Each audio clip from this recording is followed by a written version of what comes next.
And welcome to this week's edition of the Pete Mezzetti Show. I'm your host, Pete Mezzetti. My guest this week is Janet Stolfi Alfano, who's the Executive Director of the Connecticut Diaper Bank. Janet, welcome. How are you? Thank you for having me. I am well on this snowy day. I know. It's a snowy day. Obviously, I'm not in studio. I'm working remotely tonight. So, how have you been since the last time we've seen each other? Yeah, it's been a while. I've been well. We've been busy, of course. Certainly, we've ramped up distribution, because of the pandemic, but also we know that diaper need was existed before the pandemic. About 50,000 children age 0 to 3 had diaper need before the pandemic hit. And so we've really ramped up to try and meet that need that exists. And now that we know has increased over the last 10 months or so. Absolutely. So, tell us a little bit about the Connecticut Diaper Bank and how you guys got started and exactly what you guys are. Sure. So the Diaper Bank of Connecticut was actually founded, we were called the New Haven Diaper Bank. We were founded in 2004 by a wonderful woman, Joanne Goldblum, who was a social worker that lived and worked in New Haven.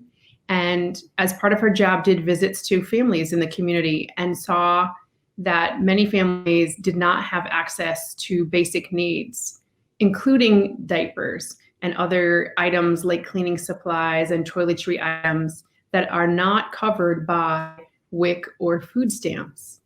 And so she was really she still is an extraordinary person who decided to do something about this and got together with some like-minded folks to really start this organization that is meeting the basic needs of families.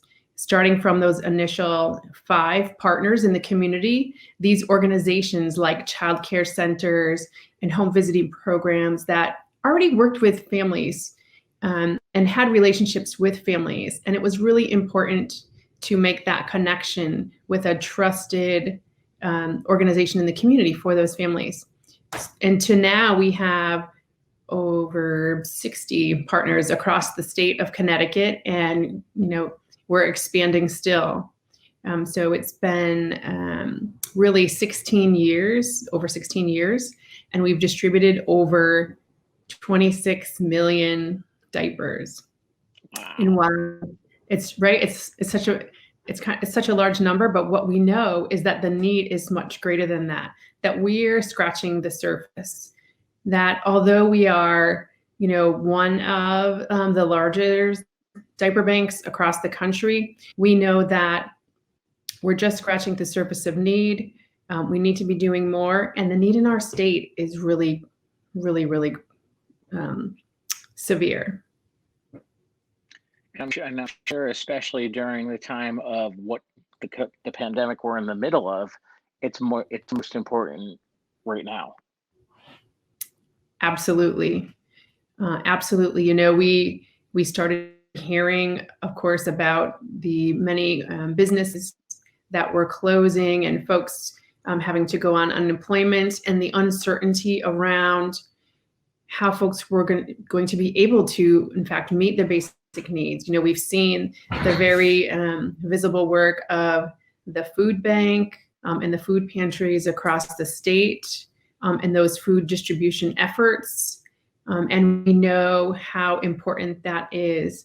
And sometimes, diaper need and need for other basic hygiene necessities gets somewhat overlooked in that. And so we are working to continue to raise awareness for that essential basic hygiene and health needs.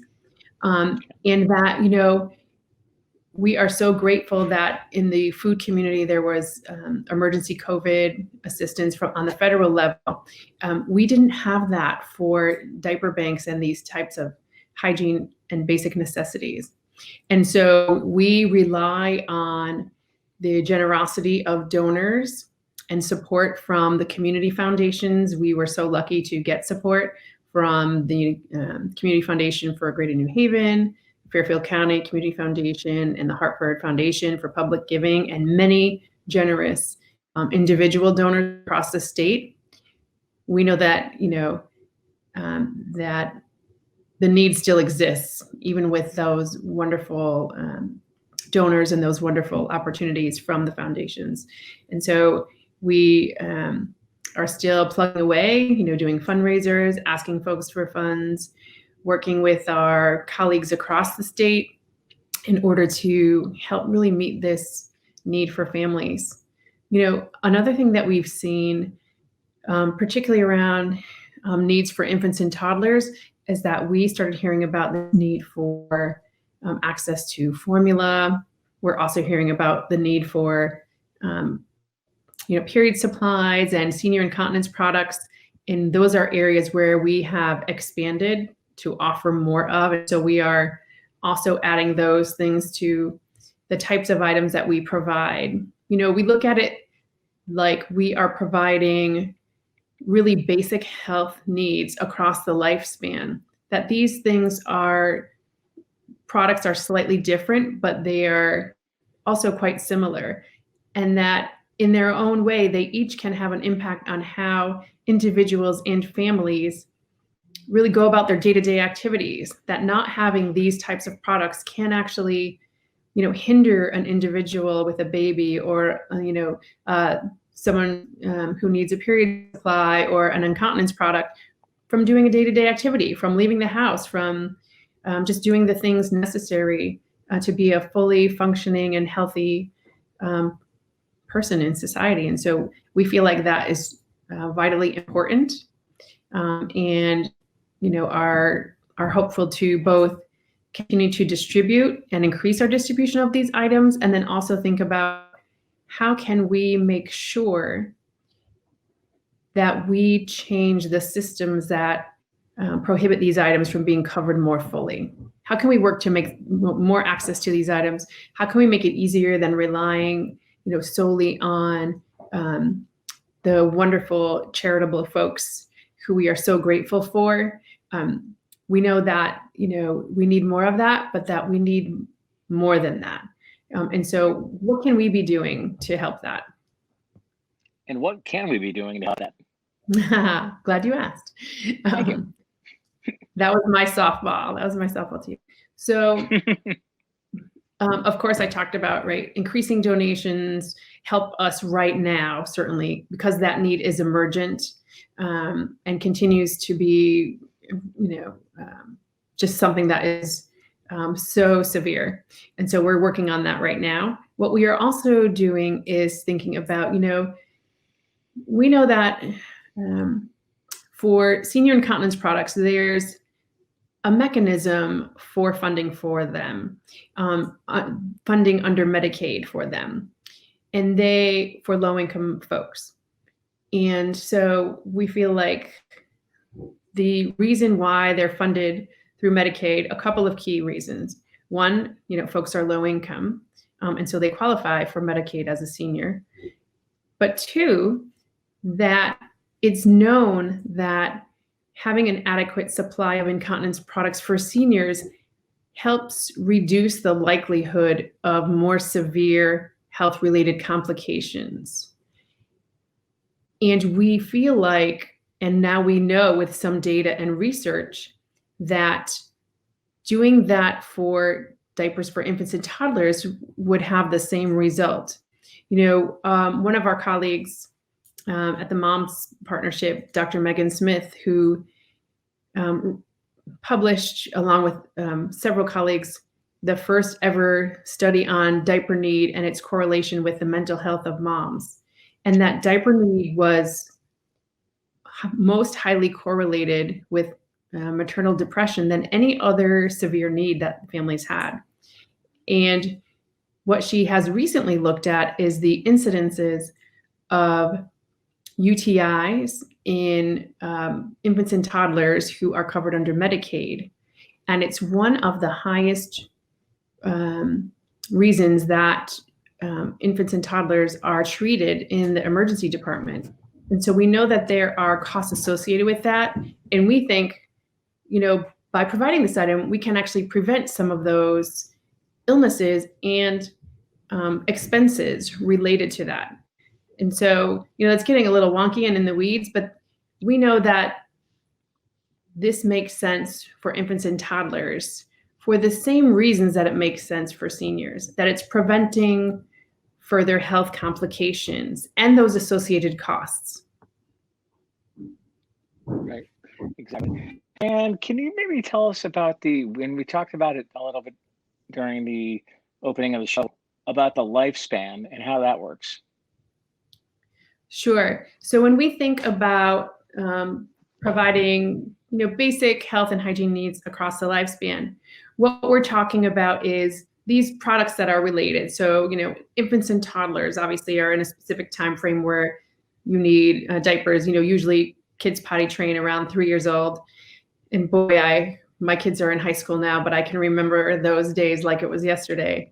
But there are some children who have specific medical needs for incontinence products after that. And so, we also have the ability to distribute those kinds of items as well. And so when I talk about across the lifespan, that's really what I'm thinking about, like these types of items that are so personal and so essential for the health and well-being of, infants and toddlers and young children who need those items. And then going forward to thinking about period supplies, these are very personal health-related needs that, again, if you think about the continuum, incontinence products, period supplies, and then older folks who also have these kinds of issues or the need for incontinence supplies. It's so very personal and so very essential to the health and well-being of your family member, of your infant, your toddler, your colleague, your sister, your mother, your grandmother. Folks use these products throughout their lifespan. And so we want to make sure that simply because you don't have a lot of income, that you should have these items no matter what. That's basically the bottom line. You should have access to these items. You should have the ability to have these items throughout your lifespan. The end. Exactly. And from what I understand is you guys actually recently expanded. That's correct. So we, which seems like several years ago, but actually it was, it was 2019. We were written back into the state budget because, Connecticut has been really such a leader on this issue. Not just our organization, but really thinking about the state and the folks, the legislators and, governors who have, we had the first proclamation for Diaper Need Awareness Week in the state of Connecticut, former Governor Malloy. We had the first line item in our state budget that was such a strong advocate in, she was Senator and then former Mayor Harp. We worked on the first ever economic analysis of a diaper bank in the country. And so Connecticut has always been a leader in this realm, and we got put back into the budget July 2019. And so the plan, again, was to expand throughout the state of Connecticut.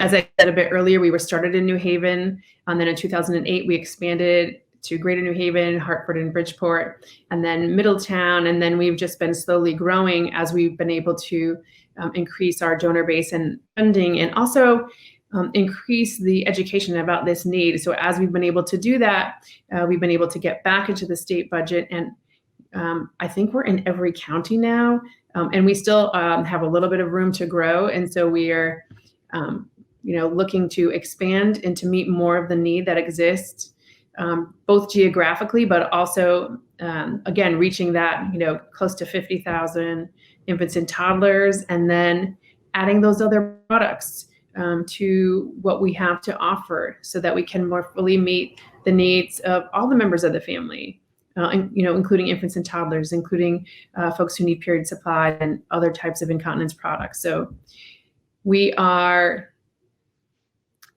really strong in our mission of trying to meet those needs, and moving forward are hopeful to continue that good work with the support of wonderful charitable folks across the state, and then also certainly public support from the state as well. We are grateful to partner with the state of Connecticut in making sure that folks have access to these needs.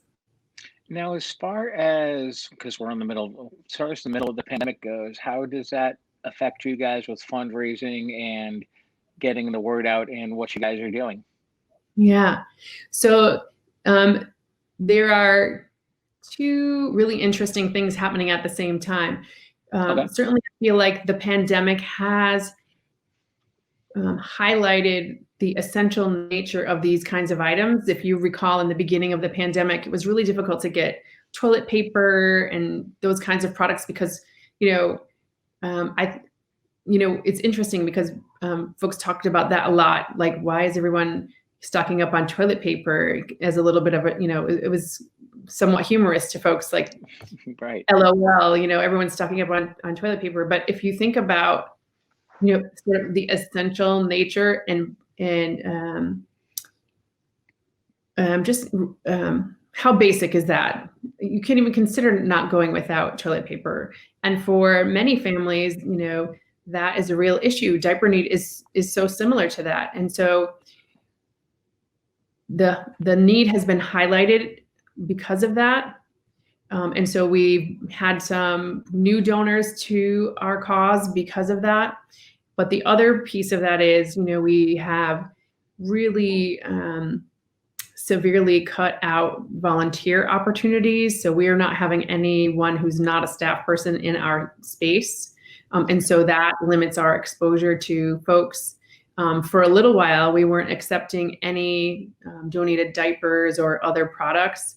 We've started to let that happen again. But keeping my staff and the staff of our organization safe is such a high priority, and it's really important for us to be extra careful about how many folks come in and out of our space. And so that's something that we struggle with. We try to, promote virtual diaper drives and virtual collection events where folks can raise funds on our behalf. But we know that for many folks, doing those kinds of diaper drives and collection events is really a great way to engage folks. So we have let that start back up again to some degree. And, so that's kind of like both sides of the issue, where the pandemic has both raised awareness, but also limited our ability to continue to raise funds and awareness in the way that we normally do. Absolutely. And I know that one of the other diaper related events on the shoreline is they're doing a diaper drive with the local police department. Are you guys involved with that? Yeah, so our friends at Bare Necessities, they do such a great job with the law enforcement diaper drive. We love to work with them. They have done, again, such an amazing job. Honestly, I think it's grown every year, and I forget how many years they've done it, but it's certainly grown. And we are happy to work with folks who, are passionate about this need like we are. And so we offer, ways that we can partner together. So we worked with them a little bit over the pandemic when they had trouble getting certain sizes. And so we were happy to work with them to make sure that, folks on the shoreline had what they needed as well. And so they do such a wonderful job. And we're, again, happy to work with them and happy that there are folks in all areas of the state who see how important this issue is and are working hard to meet the needs in the community. Diaper need exists in every community in the state of Connecticut. And I think, folks would be surprised to understand that, to know that, this could be hidden right in your community. Maybe you have a neighbor who has this need, or, the other issue as well with, period supplies or incontinence products. This issue is in your community for sure.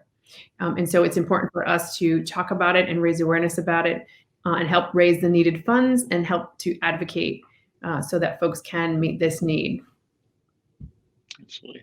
And as far as I was actually doing research, because I did an interview with Tina Bascom from Bare Necessities recently about their law enforcement diaper drive, and she was telling me that diapers are not covered by WIC or food stamps. Yes, that's correct. I didn't know that. Yes, many folks are surprised to hear that.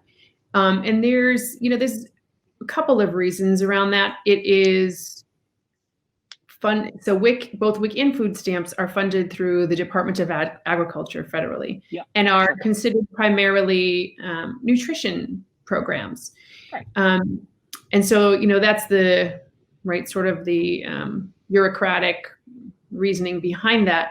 But what we also know is that we would never want to take money away from those essential nutrition services. Folks need those funds for food supplements and for formula and for other types of nutrition supplements. And if we were to add diapers to that, we could not guarantee that they would increase the funding for those types of items. So we would never want to take away from that essential food security for families. Exactly. Now, before I forget, if people want more information on the Connecticut Diaper Bank, where should they go and what can they find on the website? Sure. So our website is thediaperbank.org. And we have a little snippet up there right now. We are in the process of revamping it. So we're going to be so excited to launch the new website, but there is some basic information on there now. You can also give us a call if they don't find what they need on the website at 203-934-7009, extension 111. And obviously that is manned during the week. And if people, correct, Monday through Friday, and if it's after hours, voicemail, and somebody will call you back? Yeah, leave a voicemail, or even if they want to, if email's easier, info@thediaperbank.org, and someone will respond. Very nice. So we got a little bit more time left. What else would you like to educate everybody about? Let's see. Ooh, there's so many things. Just that, again, this need existed before the pandemic, and that it has been extraordinarily exacerbated. You at home, you watching, you can have an impact on this issue by supporting the work that we do, by talking to someone about it, checking in on your neighbor. There's so many ways that you can be involved and engaged, and it's important that you are. And I'll leave it at that. Exactly. You guys are a very worthwhile organization, and I've actually interviewed you before, because you and I met through another mutual friend when one of the local radio stations was still active, and that's how we met. And I reached out to you the other day, and you're like, sure, I'll be on with Pete Mezzetti again. Why not? Absolutely. Well, we appreciate it, and we appreciate you talking about the issue. Oh, absolutely. And in talking to necessities, I understand that the diaper drive is a short time. It's only, I believe it's off today. Oh, yes. I'm not sure when, but I believe. Let me see. I believe it kicks off today and ends like the 15th or 16th of February. Yeah, so help them out if you're around. Absolutely. And if people want to help you guys out, how do they do that? Yeah, so go to thediaperbank.org. There's many ways. Again, you can be engaged and involved by donating funds or your time, or just reach out by email at info@thediaperbank.org.